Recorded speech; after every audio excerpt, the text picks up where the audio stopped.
Elena recuerda el rostro de su hija en el momento en que ella comprendió la verdad. No era miedo, era algo peor, era reconocimiento. El reconocimiento del hecho de que Elena había elegido el faro no una vez, que lo había elegido una y otra vez, cada día durante 18 años. Y lo más terrible, ahora el faro exigía esa misma elección de su hija. Ocurrió la tercera noche, durante la tormenta, cuando las tres mujeres trabajaban juntas para salvar un barco en el horizonte. Cuando la luz del faro era lo único que se interponía entre la vida y la muerte para personas a las que no conocían y nunca conocerían. Justo en ese momento, Ana comprendió que el amor maternal de su madre nunca podría ser lo suficientemente grande para dos. El faro exigía demasiado lugar en el corazón de Elena. Pero eso sucedió después. Todo comenzó mucho antes. Comenzó hace 5 años, cuando Ana decidió no volver. Comenzó hace 10 años, cuando su padre finalmente se fue. Comenzó hace 18 años, cuando su madre llegó al faro. Y realmente comenzó en 1944, cuando una mujer joven llamada Marina Rodríguez decidió que el servicio era más importante que la vida. Parte 1. El regreso. El faro de Punta Nóbrega se levanta sobre una isla rocosa a 30 kilómetros de la costa de Galicia. No se puede llegar en coche, solo en bote, o por un puente de piedra estrecho que se inunda con las mareas altas. Ana estacionó su coche junto al puerto un lunes por la tarde, porque el puente estaba cerrado debido a la tormenta. El tiempo se estaba deteriorando desde hace 3 días. Los meteorólogos advertían sobre un ciclo de baja presión que podría durar una semana. La llamada había llegado una semana antes. Elena había llamado a Ana a su apartamento en Madrid, algo que no había hecho en casi 2 años. El teléfono sonó mientras Ana estaba en una reunión de trabajo sobre un proyecto de renovación urbana. Era irónico, pensó Ana más tarde, que ella diseñaba espacios donde las personas podían vivir juntas, mientras que era completamente incapaz de vivir en paz con su propia madre. Ana casi no responde. Casi deja que salte al buzón de voz. Pero algo, un instinto, una presencia, algo que no tenía nombre, hizo que Ana se disculpara con sus colegas y saliera de la sala de conferencias. «¿Mamá? ¿Qué pasa? ¿Está todo bien?» «Necesito que vengas», dijo Elena. «No. Hola, Ana. No. ¿Cómo estás?» «Solo una necesidad», declarada como si fuera una dirección de navegación. «Una semana. Solo una semana. Necesito verte. Necesito hablar contigo sobre algo importante». Ana había estado a punto de decir no. Había estado a punto de inventar una excusa sobre trabajo, sobre su vida en Madrid, sobre lo ocupada que estaba con el proyecto. Pero en lugar de eso, escuchó su propia voz diciendo: «Está bien, iré». Y ahora estaba aquí, estacionada en un pequeño puerto galiciano, viendo acercarse a su madre por el camino de piedra. Elena bajó lentamente, sosteniéndose de la barandilla de madera que Ana recordaba de la infancia. Eran nuevas entonces, brillando con aceite de linseed, aún de un color madera clara y bonito. Ahora estaban casi negras por la humedad y el tiempo, desgastadas por 18 años de vientos salados y lluvia constante. Su madre se veía exactamente como Ana esperaba, y completamente diferente de lo que esperaba. Su madre estaba envejecida, no de manera que preocupara a Ana. Sus padres envejecían, eso era normal. Pero había algo en la forma en que Elena caminaba que hablaba de una carga que no tenía nada que ver con los años que había vivido.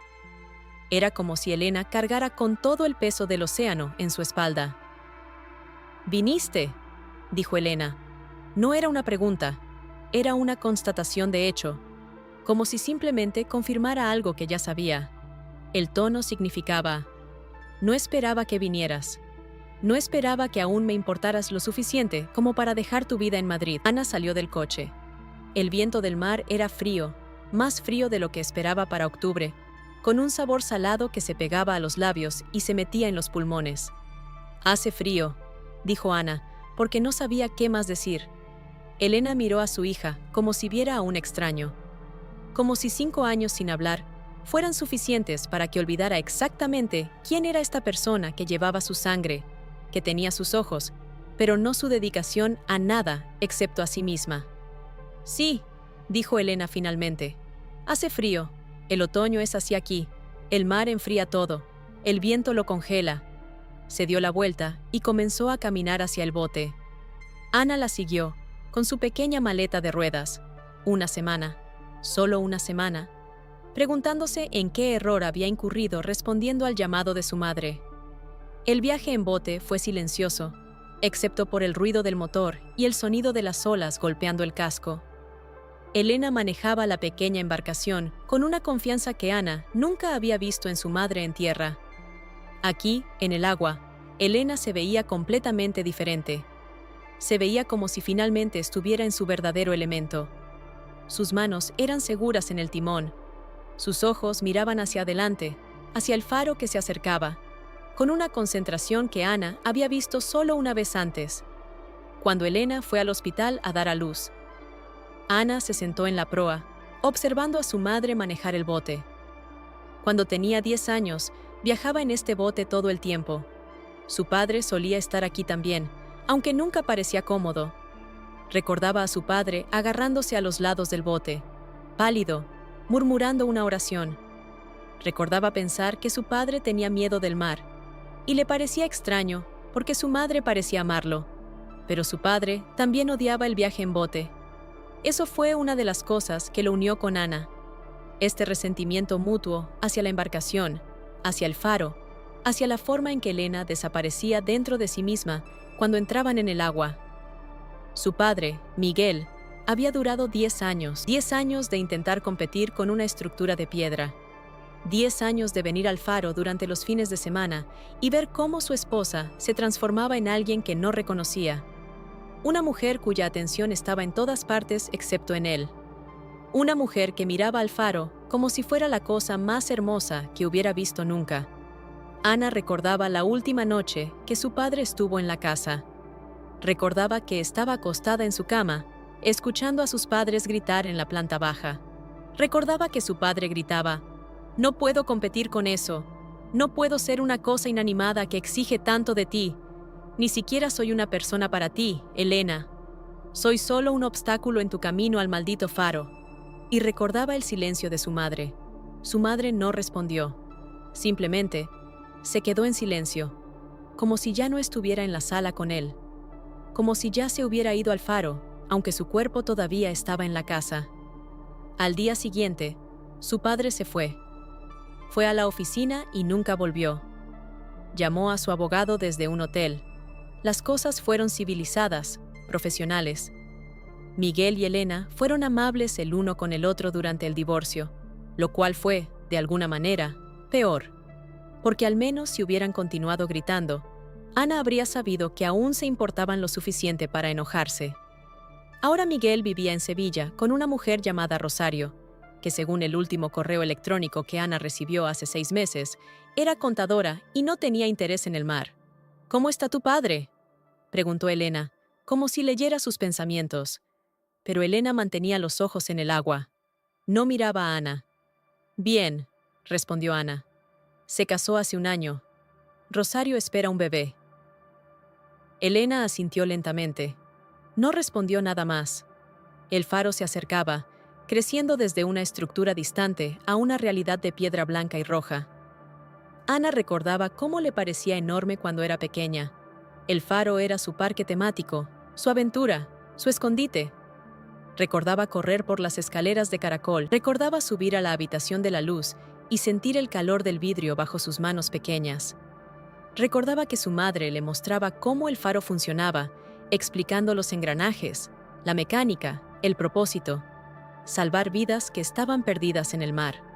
Pero eso fue antes de que Ana entendiera que salvando esas otras vidas, su madre estaba perdiendo la suya propia, y la estaba perdiendo a ella también. Parte 2. El interior. El faro por dentro no era como lo recordaba. Las habitaciones parecían más pequeñas. La escalera subía más estrecha de lo que recordaba. La cocina, donde ella y su madre hacían sopa, ahora parecía una habitación de un museo, preservada en tiempo, esperando que alguien la visite. Cambié algunas cosas, dijo Elena, como si necesitara justificar por qué el hogar de Ana no se veía como lo recordaba. Ahora es solo yo, no necesito espacio para otras personas. Eso fue un golpe, aunque Elena probablemente no lo planeó. Simplemente se quedó ahí, en el aire entre ellas. Una declaración de hecho. Ana y Miguel fueron una fase temporal en la vida de Elena. Ahora Elena había vuelto a ser una persona sola, y el faro era suficiente. En el dormitorio de su madre había una cama nueva, más simple que la que Ana recordaba. En la cocina había nuevos azulejos, nuevos gabinetes, aunque la ventana que daba al océano era la misma. En la pequeña sala de estar donde su padre solía sentarse a leer el periódico, ahora había pilas de libros sobre meteorología marina, técnicas de conservación estructural, historias del faro. ¿Quieres comer algo?, preguntó Elena. Ana dijo que sí. Elena preparó sopa de pescado, como siempre. Una sopa que Ana recordaba que odiaba en la infancia. Recordaba que rechazaba el cucharazo, que fruncía el ceño, que decía que los peces muertos en su sopa le daban asco. Ahora, mientras la comía, Ana se dio cuenta de que la sopa era perfecta. El caldo era rico, los sabores complejos, la técnica claramente refinada por años de práctica. Ana preguntó si su madre iba al mercado regularmente para ingredientes frescos. 2 veces a la semana, respondió Elena. Cuando el bote puede ir, cuando el tiempo lo permite. ¿Y si no puede ir?, preguntó Ana. Elena se encogió de hombros. Entonces comes lo que tienes. Comieron en un silencio casi completo, excepto por el sonido de las cucharas contra los cuencos y el sonido del viento que aumentaba afuera. A través de la ventana de la cocina, Ana podía ver cómo el cielo se oscurecía. Las olas se hacían más grandes. Esto era una tormenta acercándose. Una tormenta real, no solo meteorología lejana. ¿Cuándo llega?, preguntó Ana. Mañana al mediodía, respondió Elena. O quizás esta noche. Es difícil de decir. El océano no es predecible. ¿No debería intentar regresar ahora, antes de que empeore? Elena la miró. El puente ya está cerrado, dijo simplemente.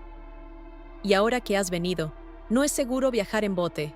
Estarás aquí durante una semana, como planeamos. Algo en la forma en que dijo eso, no como una pregunta, sino como un hecho consumado, hizo que Ana sintiera una presión en su pecho. Como si su madre no solo la hubiera invitado aquí, sino que la hubiera atrapado aquí. Como si Elena hubiera planeado que la tormenta llegaría, como si hubiera calculado exactamente cuándo Ana vendría, asegurando que no pudiera irse. ¿Mamá?, preguntó Ana. ¿Por qué realmente me pediste que viniera? ¿Qué es lo que necesitas decirme?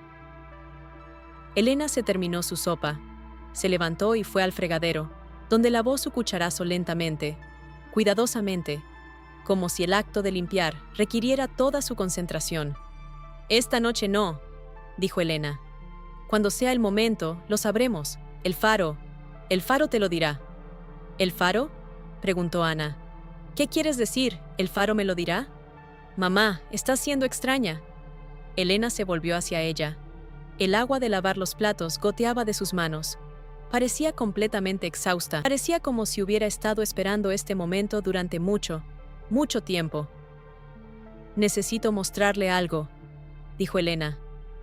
Pero no es seguro hasta que la tormenta llegue, hasta que tengamos que trabajar juntas para hacer lo que tenemos que hacer. Parte 3. La primera noche. Esa noche, Ana no durmió. Se quedó acostada en su cama vieja, escuchando los sonidos del faro. Era extraño cómo el faro hacía sonidos. Crujir de vigas de madera, sonido de una campana en algún lugar abajo, sonido del viento a través de las grietas en las ventanas, aumentando cada hora. Y debajo de todo, un sonido rítmico y monótono de la luz del faro cuando giraba. Como si el faro respirara. Como si el faro estuviera vivo y estuviera esperando a que Ana hiciera algo. Alrededor de las 2 de la mañana, Ana escuchó pasos. Pasos que no eran de su madre. Pasos que eran diferentes. Más ligeros, más furtivos, como si alguien caminara tratando de no ser escuchado. Ana se sentó en la cama. El corazón le latía rápido. Escuchó los pasos moverse hacia las escaleras. Luego bajaron, lentamente, cuidadosamente. Luego hubo silencio. Ana no pensó, solo actuó. Se levantó, puso una sudadera sobre su pijama y siguió los pasos. La escalera de caracol era oscura. Solo podía ver gracias a la luz periódica del faro que pasaba a través de las ventanas. Bajó lentamente, sujetándose a la barandilla. Sus ojos se ajustaban a la oscuridad. Cuando llegó a la habitación principal, donde estaban los instrumentos del faro, vio que su madre estaba de pie frente a la pared de fotografías. Elena tenía una linterna pequeña y estaba mirando las fotos como si las viera por primera vez. «Mamá», susurró Ana. Elena se giró tan rápido que casi se cae, pero cuando vio que era Ana, simplemente asintió, como si la esperara. «No puedes dormir», dijo Elena. No era una pregunta. «¿Qué estás haciendo despierta?», preguntó Ana. Elena volvió a mirar las fotos. «Rememorando», dijo. «Recordando por qué vine aquí, recordando quién era antes de que todo esto sucediera». Ana se acercó. Miraban las fotos juntas. Elena joven, Elena menos joven, las fotos de Miguel, cada vez con menos frecuencia, hasta que simplemente desaparecieron. Las fotos de Ana, de niña, de adolescente, de adulta. Las fotos mostraban un registro de vidas, separándose, divergiendo, finalmente moviéndose en direcciones completamente opuestas. «Fue un error, ¿sabes?», dijo Elena. «Cuando viniste aquí, venir con tu padre, tratar de hacerlo funcionar. Pensé que si lo intentaba lo suficientemente duro, podría ser 2 personas a la vez.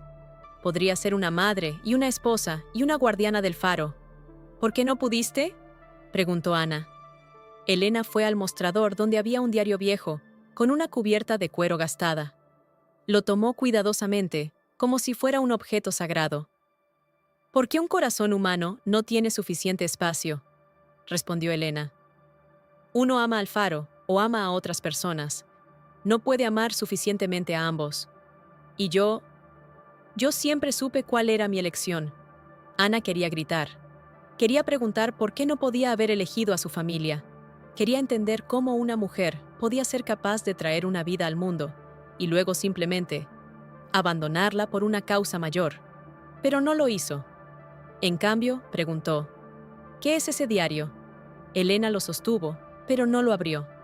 «Es la razón por la que te pedí que vinieras», dijo Elena. «Es la razón por la cual necesitaba que vinieras ahora, antes de que sea demasiado tarde». «¿Demasiado tarde para qué?». Elena levantó la vista. Había algo en sus ojos. Miedo, esperanza, determinación, todo a la vez. «Demasiado tarde para que entiendas». Parte 4. El diario. Al amanecer, Elena mostró a Ana el diario. Fue al comedor, donde escribió una nota y la dejó sobre la mesa. «He ido a verificar el equipo del faro. Estaré de regreso para el almuerzo. Por favor, lee esto. Necesito que entiendas antes de que llegue». El diario estaba envuelto en plástico viejo, casi desmoronándose por la edad. La escritura en la cubierta decía: «Marina Rodríguez, 1944 a 1962. Mis pensamientos, mis tiempos, mi vida en el faro de Punta Nóbrega». Ana abrió el diario lentamente. La escritura era hermosa, anticuada, muy cuidada. Los registros comenzaban en abril de 1944. «Hoy llegué al faro. He decidido vivir aquí como guardiana. Tengo 24 años. Soy joven. Vengo de una ciudad pequeña en el interior, donde no hay mar, donde no hay futuro para una mujer como yo. Mi familia tenía un poco de dinero, así que pude conseguir este trabajo, viniendo aquí para olvidar, viniendo aquí para encontrarme a mí misma, viniendo aquí para servir a un propósito mayor que mi propia vida pequeña. El faro es enorme, es más grande de lo que esperaba, es más solitario. Hoy pasé todo el día limpiando las habitaciones. Cada habitación es más fría que la anterior, pero la habitación de la luz, la habitación de arriba, donde brilla la gran lámpara, es caliente, es hermosa, es perfecta, es todo lo que siempre quise». Ana pasaba las páginas. Los años pasaban. Marina describía su vida diaria, las rutinas del mantenimiento del faro, las pocas veces que la visitaba un bote con provisiones, los buques que pasaban en la distancia, los barcos que se hundían en las tormentas y cómo ella los salvaba con la luz del faro. Y luego las entradas románticas comenzaron. Hoy vi a un barco, pero no fue cualquier barco. El capitán estaba en la cubierta. Era el hombre más hermoso que jamás he visto. Rubio, fuerte, tenía una sonrisa que brillaba incluso desde la distancia. Encendí el faro extra brillante, esperando que viera la luz y pensara en mí. Fue tonto, pero lo hice. Ana levantó la vista del diario. Esto era diferente de lo que su madre había dicho. Había hablado del faro como si fuera lo único en la vida de Marina. Pero aquí, Marina era una mujer joven enamorada. Continuó leyendo. Lo he visto 5 veces. Siempre en el mismo barco. Siempre a la misma hora de la noche. Sé que esto es una locura, pero creo que él viene por mí. Creo que él siente la luz del faro y sabe que yo estoy aquí. Creo que me ama. Las entradas se volvieron más oscuras. Hoy me enteré por los fishermen que el barco desapareció hace 3 meses. El capitán, mi capitán, murió en una tormenta. Se ahogó. Y yo ni siquiera sé su nombre. Ni siquiera sabía si él sabía que yo existía. Quizás solo era mi imaginación. Quizás estaba tan sola que inventé una vida que nunca sucedió. Y luego, en octubre de 1944, hoy lo vi, el capitán. No en la distancia, pero en el agua, bajo el faro, en una tormenta. El barco de salvamento estaba tratando de rescatarlo, pero era demasiado tarde. Estaba ahogándose. Y supe entonces que si no lo salvaba, él moriría. Así que entré en el agua. Dejé el faro sin su guardiana. Entré en el agua oscura y fría y traté de salvarlo. Traté de traerlo de vuelta, pero no pude. El mar fue más fuerte que yo. Y cuando hundí bajo las olas, comprendí que esto era lo que siempre supe que sucedería. Que el servicio al faro exige un precio final, y ese precio es tu vida. La última entrada era tan solo una línea. Espero que la luz siga brillando. Ana cerró el diario. Sus manos temblaban. Su madre había estado durmiendo en la casa de una mujer que había optado por ahogarse por amor. Había estado viviendo en el sitio de un sacrificio, y no le había dicho a Ana nada. Parte 5. La tormenta llega. El almuerzo nunca sucedió. Elena no volvió cuando dijo que lo haría. Ana esperó 1 hora, luego 2. El viento afuera se volvió más fuerte. La lluvia comenzó. El cielo se oscureció, transformando la tarde en algo que se parecía a la noche. Ana fue a buscar a su madre. La encontró en la habitación de la luz del faro, de pie frente a los controles. Elena estaba vestida en ropa que Ana nunca le había visto. Ropa antigua, estilo de los años 1940, como si hubiera desenterrado un disfraz de un museo. ¿Mamá?, preguntó Ana. ¿Qué estás haciendo? Elena se giró. Sus ojos eran diferentes. Había una especie de trance en ellos, como si Elena no estuviera completamente presente en su cuerpo. Ha llegado el momento, dijo Elena simplemente. ¿El momento de qué? De que entiendas, de que el faro te muestre su verdad. En ese momento, las luces parpadearon. No como si hubiera un corte de electricidad, como si algo las controlara desde otro lugar, como si algo estuviera pidiendo atención. Y luego, Ana la vio. Una figura, de pie en la esquina de la habitación. Una mujer, mojada, pálida, casi transparente, como si fuera más una idea de una persona que una persona real. Ana quería gritar, quería correr, pero sus piernas no la obedecieron. Ella es Marina, dijo Elena tranquilamente. Y ha estado aquí 18 años, esperando por alguien que entienda. La figura se movió, o quizás no se movió. Quizás Ana imaginó que se movía. Quizás toda esta situación era el resultado de no dormir, de estrés, de volver a este lugar que nunca había entendido realmente. No, dijo Ana. Esto no está sucediendo. Esto no es real. Es tan real como el faro, respondió Elena. Es tan real como el sacrificio que Marina hizo. y es tan real como la elección que ahora enfrentas.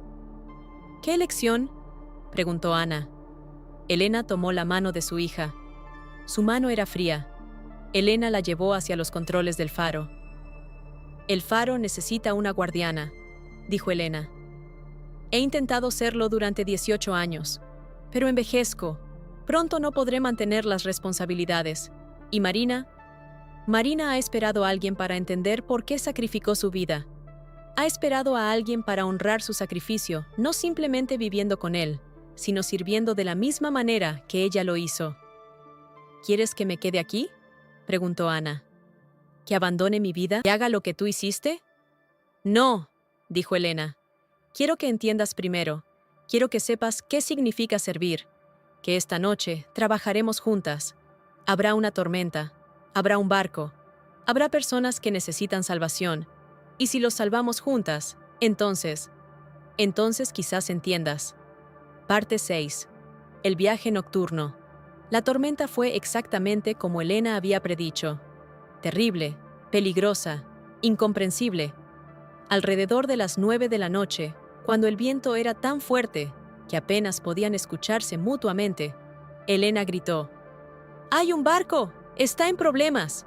Ana salió a la plataforma del faro, donde un pequeño telescopio apuntaba hacia el océano. En la distancia, a través de la lluvia y la oscuridad, podía ver las luces de un barco. Un barco de pesca, probablemente. Estaba siendo golpeado por olas que parecían montañas de agua y se estaba hundiendo. ¿Qué hacemos?, preguntó Ana. Elena ya estaba activando los controles, aumentando la potencia del faro a su máximo. La luz se volvió más brillante, más fuerte, iluminando toda el área alrededor del barco. Enviamos una señal de rescate, dijo Elena, y luego esperamos que vean la luz, que sepan que alguien los ve, que no están solos. Ana ayudó. No sabía lo que estaba haciendo, pero sus manos se movían como si tuvieran mente propia. Giró diales, presionó botones, siguió las instrucciones de su madre. Y en medio de todo esto, vio a Marina. La mujer fantasmal estaba de pie junto a ellas, y aunque era transparente, parecía estar ayudando. Su mano estaba sobre la mano de Ana, guiándola, mostrándole. El faro no puede hacer todo, dijo Elena. Necesita servicio. Necesita personas que crean en su propósito.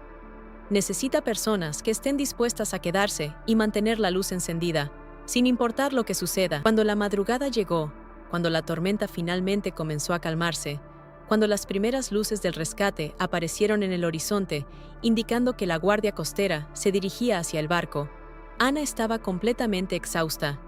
Pero algo había cambiado en ella. Cuando escucharon más tarde que el barco había sido salvado, que todos los pescadores a bordo estaban vivos y seguros, Ana sintió algo que no había sentido en años: un sentido de propósito, un sentido de haber hecho algo que importaba, un sentido de que su vida, aunque solo sea por esta noche, había significado algo. Parte 7. El reconocimiento. Cuando salió el sol, Elena y Ana estaban sentadas en el techo del faro, observando el océano calmarse. ¿Ahora entiendes?, preguntó Elena. Ana estuvo callada durante mucho tiempo. No entiendo todo, respondió finalmente. Pero estoy empezando a entender por qué elegí esto. ¿Por qué sacrificaste a tu familia? No porque no nos amaras, sino porque había algo más grande que el amor, algo que necesitaba que lo sirvieras. Elena lloró. Sus hombros se estremecían. Desearía poder decirte que fue más complicado que eso, dijo Elena. Desearía poder decirte que había una manera de amar a ambos, a ti, a tu padre, al faro. Pero no la hay. Un corazón humano tiene solo tanto espacio, y el mío siempre supo dónde debía estar. ¿Duele?, preguntó Ana. ¿Darte cuenta de lo que elegiste? Elena consideró la pregunta seriamente. Duele todos los días, respondió. Duele cuando veo que he envejecido aquí sola. Duele cuando recuerdo tu cumpleaños número 16, cuando dije que no podía venir porque había una tormenta. Duele cuando recibía tus correos electrónicos cada vez menos frecuentes, hasta que simplemente dejaron de venir. Elena se volvió hacia su hija. Pero también es hermoso, porque cuando enciendo esta luz, Sé que estoy salvando vidas. Y sé que Marina lo hizo también. Y sé que hay un propósito a todo esto, que el sufrimiento tiene significado. Parte 8. La semana. Los siguientes 4 días fueron diferentes de lo que Ana había imaginado. No hubo más tormentas. No hubo más visitas de Marina. Simplemente hubo el tiempo. Tiempo para que Elena y Ana hablaran, para que Ana aprendiera cómo funcionaba realmente el faro, para que ambas comprendieran lentamente cómo sanar la ruptura entre ellas. Elena contó historias que Ana nunca había escuchado. Historias sobre por qué su madre vino al faro en primer lugar, sobre cómo conoció al padre de Ana, Miguel, quien era arquitecto, quien estaba diseñando una casa en el pueblo cerca del faro. Fue amor a primera vista, dijo Elena, pero incluso entonces supe que era el segundo amor. El primero fue siempre el faro. Simplemente no sabía cómo decirle eso a un hombre que creía que debía ser lo primero en el corazón de una mujer. Elena también habló sobre los años de crianza de Ana en el faro. Cómo tenían miedo de que Ana fuera dañada por el aislamiento. Cómo Miguel había sugerido que se mudaran a la ciudad, que encontraran un lugar normal para vivir una vida normal. Cuando dejé el faro fue para intentarlo, dijo Elena. Fue por ti, fue por él. Fue un acto de amor sacrificial. Pero yo no era yo en la ciudad. Cada día que estaba lejos de aquí, me volvía más pequeña, más triste, más... no yo. Ana preguntó, ¿entonces es mi culpa? ¿Mi culpa que terminara tu matrimonio? No, respondió Elena firmemente. Es mi culpa, porque incluso cuando estaba en la ciudad, durmiendo en una cama junto a tu padre, mi alma estaba aquí, y él lo sabía, y tú lo sabías. Y finalmente, yo lo reconocí, y tomé la única decisión honesta que podía tomar, admitir dónde verdaderamente pertenecía.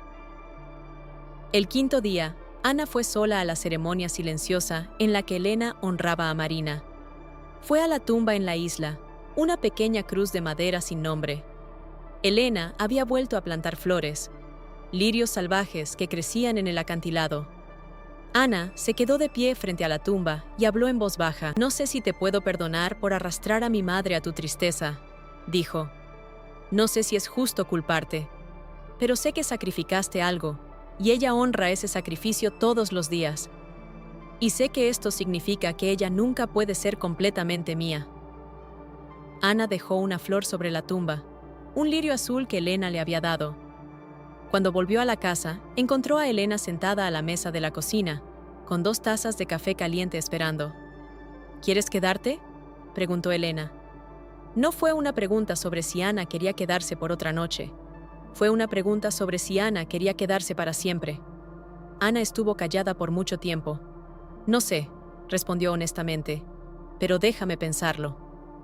Parte final. La verdad del faro.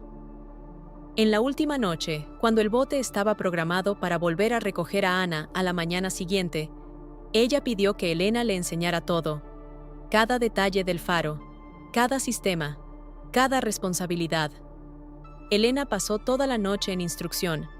Mostró a Ana cómo revisar el equipo, cómo responder a las emergencias, cómo hacer contacto con la guardia costera, cómo leer el comportamiento del océano. Y mientras enseñaba, Elena hablaba. Marina pensaba que el faro exigía una vida completa, que tenías que darle todo o era un insulto a su propósito. Pero aprendí algo diferente en 18 años, dijo Elena. El faro no quiere tu vida, quiere tu dedicación. Y la dedicación puede venir de alguien que tiene otras cosas también. Alguien que ama, alguien que vive. Entonces, ¿por qué no puedes dejar ir?, preguntó Ana. Elena se detuvo en su enseñanza. Porque el faro se ha vuelto mi vida entera. Es demasiado tarde para mí. Pero no es demasiado tarde para ti, Ana. Tú aún tienes opciones. A la mañana siguiente, cuando Ana tenía que tomar una decisión, si subirse al bote o quedarse, se encontró parada en el muelle con su maleta, mirando el agua. Elena estaba de pie junto a ella, sin presionar, sin suplicar. Simplemente, presente. Necesito volver a Madrid, dijo Ana. Necesito pensar sobre esto. Necesito decidir quién soy, no basándome en lo que el faro necesita, sino basándome en lo que yo necesito. Elena asintió. «¿Y tú volverás?», dijo Elena, no como una pregunta. «No lo sé», respondió Ana, «pero sé que te amaré, incluso si no me quedo. Sé que ahora entiendo por qué escollo esto, y sé que podré vivir con eso». Se abrazaron en el muelle, mientras el bote esperaba. El abrazo duró mucho tiempo. Fue un abrazo que contenía 18 años de no haber sido abrazados. Fue un abrazo que contenía lo que no pudieron decir. Cuando Ana se subió al bote, miró hacia el faro. La luz del faro no brillaba. Era de día, pero Ana podía sentir su presencia. Podía sentir a Marina en algún lugar adentro, finalmente en paz porque había sido entendida. Podía sentir a Elena mirando desde la habitación de la luz, esperando.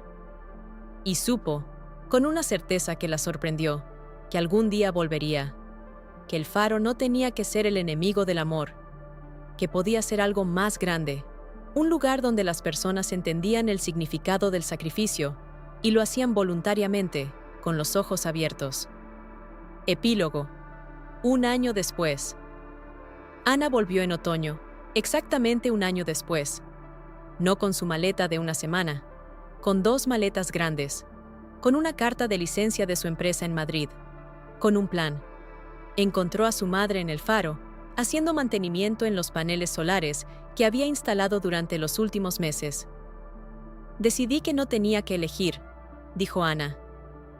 «Entre la vida en Madrid y el faro, decidí que podía ser ambas, que podía trabajar a distancia durante la semana y estar aquí los fines de semana, que podía estudiar para ser guardiana de faro registrada, así que cuando seas demasiado mayor, yo pueda mantener la luz encendida». Elena no respondió verbalmente, simplemente levantó a su hija y la giró, riendo. Una risa que Ana no escuchaba desde la infancia. Esa noche, cuando encendieron el faro juntas, ambas vieron a Marina en la luz. Una silueta, apenas visible, pero definitivamente presente. Y ambas supieron que Marina finalmente descansaba, que su sacrificio había sido honrado, que su historia había sido entendida. Y mientras miraban la luz girar sobre el océano, iluminando las aguas oscuras donde los barcos podían navegar con seguridad, Elena le dijo a Ana la misma cosa que Marina le había dicho a ella 78 años atrás. El faro exige servicio, pero el servicio, cuando se hace con amor, no es un sacrificio, es una bendición. La verdad del faro. Este es el lugar donde la historia se quiebra de la ficción a la realidad. Este es el lugar donde el racionalizador se vuelve melancólico, porque el faro en esta historia es real. El faro de Punta Nóbrega existe, y ha habido mujeres que han dedicado sus vidas a mantener la luz encendida, a salvar personas, a servir a un propósito mayor que sí mismas. Y quizás Marina fue una de ellas. Quizás fue una historia que Elena ha contado tantas veces que se ha vuelto más verdadera que la verdad. Quizás fue una advertencia, una forma que Elena tenía de enseñar a Ana que el servicio exige precio. O quizás fue completamente verdad. Quizás hay lugares en el mundo donde las historias se vuelven reales, donde el servicio trasciende de la muerte, donde las personas que aman tanto que se sacrifican a sí mismas permanecen, susurrando desde las sombras, guiando a otros hacia la luz. Lo que es cierto es que Elena permanece en el faro, que Ana regresa cuando puede, y que cada noche, cuando se enciende la luz, hay un momento en el que ambas juraría que ven una tercera presencia. Una mujer joven, mojada, sonriendo, antes de que la luz gire de nuevo y ella desaparece. El faro exige servicio, y el servicio, cuando se hizo verdaderamente, no es un sacrificio. Es la forma en que el amor aprende a brillar en la oscuridad. Gracias por llegar al final. Detrás de este video hay semanas de trabajo, investigación profunda, escritura cuidadosa, edición meticulosa y miles de detalles que armé con dedicación. Esta es una historia que nace de mi corazón. Si te gustó, dale like, suscríbete y comparte tu opinión. Significa todo para mí.